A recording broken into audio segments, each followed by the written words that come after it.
Could legalization of marijuana help the state financially, socially, solve prison overcrowding, and provide much-needed revenue for the state of Alabama? That question was submitted as part of Ask Alabama, and, well, actually, that's a bunch of questions. But we've gotten a few questions about marijuana legalization in Alabama in the past, and this one seems to cover all the bases. Well, besides people who just want to know when legalization will happen in Alabama, because they've mistaken Reckon for a magic 8-ball that predicts the future. Though in fairness to them, Ramsey Archibald did correctly predict how most counties would vote in the Senate race, so maybe... Hey Ramsey, when are they going to legalize weed in Alabama? I don't know. For the last time, I can't predict the future. Oh well, guys, I tried. Well, maybe you should shake them a little. Don't shake me. After a brief break, Ask Alabama is back. And to be honest, when I came back, it took me a while to remember why I had 8 tabs open on my computer about marijuana and tax revenues in Alabama and Colorado. So it is true that legalization of marijuana would increase tax revenue and relieve prison overcrowding, just as decriminalizing and taxing anything would. But the extent to how much it would help may be a little overblown. Let's look at prison overcrowding. Alabama definitely has a prison problem, but the amount of people in jail solely for the possession of marijuana isn't as many as you'd think.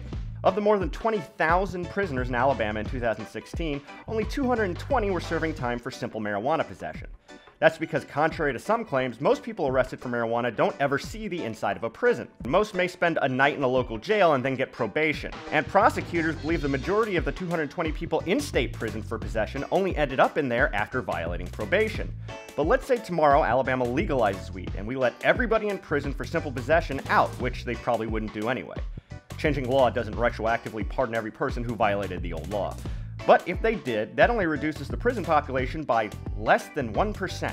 But hey, that's 1% fewer mouths that the state has to feed. And don't forget about all that sweet tax revenue legal marijuana would bring in. However, again, that number is overblown. The best test case is Colorado, where recreational marijuana has been legal the longest. In 2017, fees and taxes on marijuana brought in over $226 million in revenue to the state, which is no small chunk of change.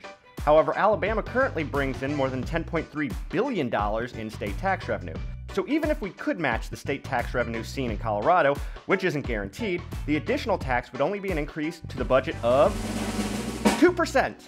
And it took Colorado years to get to the revenue it's at now, because legalizing marijuana doesn't mean the black market immediately disappears. So while yes, legalization of marijuana would improve things a bit, it doesn't solve anything. In fact, it would barely move the needle. Now that doesn't mean there aren't arguments for the legalization of recreational marijuana.